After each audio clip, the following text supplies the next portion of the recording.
बिस्मिल्लाहिर्रहमानिर्रहीम। Hi guys, welcome back. Guys, आज हम केमिस्ट्री के चैप्टर 2 के एमसीक्यूज़ को डिस्कस करेंगे। आपने इन एमसीक्यूज़ को अच्छी तरह समझना है और बाद में इनकी प्रैक्टिस भी करनी है। तो चलते हैं फर्स्ट एमसीक्यूज़ की तरफ। Question number 1, splitting of spectral lines of hydrogen atom under the influence of electric field is called. कह रहा है हाइड्रोजन एटम की जो स्पेक्ट्रल लाइंस हैं उसको इलेक्ट्रिक फील्ड की प्रेजेंस के अंदर हम स्प्लिट करते हैं, तोड़ते हैं, तो वो कौन सा इफेक्ट कहलाता है। तो इसका सिंपल आंसर है, ये एक नॉलेज बेस्ड क्वेश्चन है, स्टार्क इफेक्ट वो कहलाता है।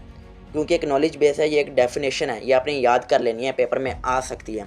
कॉम्पटन और फोटो इलेक्ट्रिक इफेक्ट बिल्कुल भी नहीं हो सकता, क्योंकि फर्स्ट ईयर में ये नहीं पढ़ाया गया। कॉम्पटन और फोटो इलेक्ट्रिक इफेक्ट ये बिल्कुल भी नहीं है, और हम फर्स्ट ईयर की बुक की तैयारी कर रहे हैं। तो Stark effect is the correct answer. Next MCQs. E over m एक डिस्चार्ज ट्यूब का एक्सपेरिमेंट है। उसके अंदर एक एक्सपेरिमेंट किया गया और ई ओवर एम की वैल्यू निकाली गई है।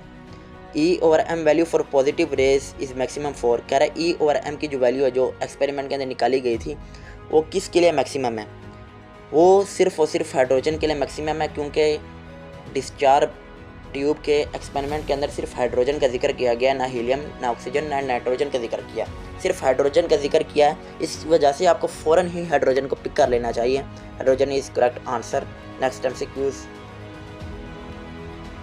Number of neutrons in Zn will be. कह रहा है नंबर ऑफ न्यूट्रॉन 30, Zn 66 के अंदर कितने होंगे? तो इसका सिंपल सा आंसर है 66 minus 30 is equal to 36। Number of proton minus number of electrons is equal to number of neutrons. तो 66 माइनस 30 इज इक्वल टू 36। तो 36 is the correct answer. Next MCQs.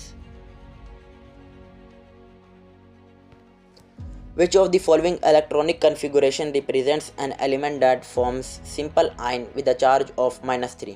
कह रहा है ऐसी कौन सी एलिमेंट की इलेक्ट्रॉनिक कन्फिग्रेशन है फॉलोइंग में से जो -3 चार्ज करती है, जो मतलब -3 निकालती है। टोटल 10 होता है, तो 10 में से -3 निकालें, 7 बचता है। तो हमारे पास ऐसा ऑप्शन होना चाहिए जिसके अंदर 7 हो। तो आप ऑप्शन ए को पिक करते हैं, उसको उसके चार्ज को गिनते हैं। 2, 4, 5, 6, 7, ये 7 है। ऑप्शन ए करेक्ट आंसर है। ऑप्शन बी को पढ़ें तो ऑप्शन बी के अंदर नहीं होगा। ऑप्शन बी के अंदर है 2, 4, 6, 7, 8, गलत। सी 2, 4, 6, 8, 9, सी के अंदर 9 है।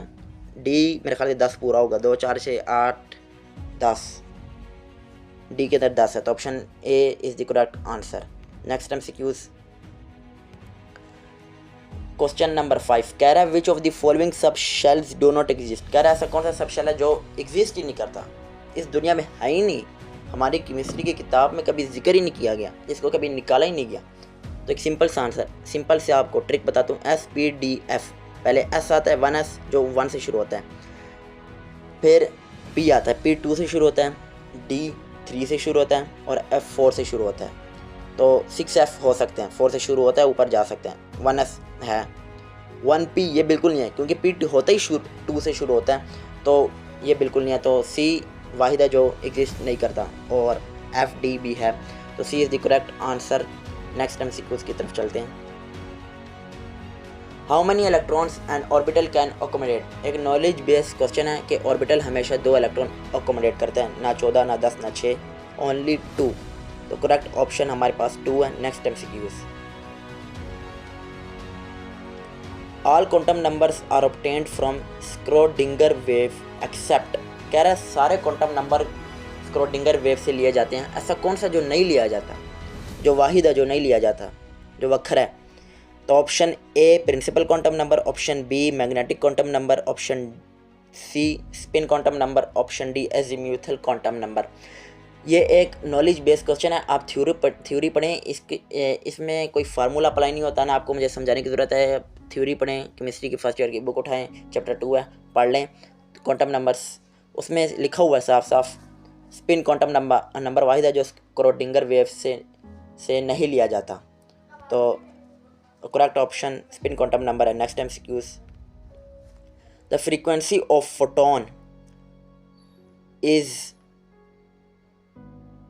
कह रहा है कि फ्रीक्वेंसी ऑफ फोटोन किस पे डिपेंड करती है? Option A independent of wavelength, not, गलत है ये। B depends on its wavelength. Chapter 2 के अंदर थ्योरी के अंदर लिखा हुआ है कि जो फ्रीक्वेंसी ऑफ फोटोन है वो वेवलेंथ के ऊपर ही डिपेंड करती है, तो बी इज करेक्ट आंसर, ना सी करेक्ट है ना डी करेक्ट है। नेक्स्ट MCQs कह रहा है one 4f is complete the electron goes into, कह रहा है सिंपल सा क्वेश्चन इससे हमें दे दिया नॉलेज बेस, कह रहा है जब 4f कंप्लीट होगा देन इलेक्ट्रॉन कहाँ पे जाएगा, तो सिंपल सा आंसर है 5D के अंदर ही जाएंगे। तो आज के हमारे MCQs मुकम्मल हुए। आप मेरी उम्मीद है कि आपने इन MCQs को अच्छी तरह गौर से समझा होगा। आपने इन MCQs की बाद में प्रैक्टिस भी करनी है। नेक्स्ट वीडियो के अंदर मिलेंगे। जाते जाते मेरे चैनल को सब्सक्राइब कर लें। मेडिस या पीडिया लॉजिक, कमेंट करें, शेयर करें, व्यू करें। अल्लाह हाफिज़।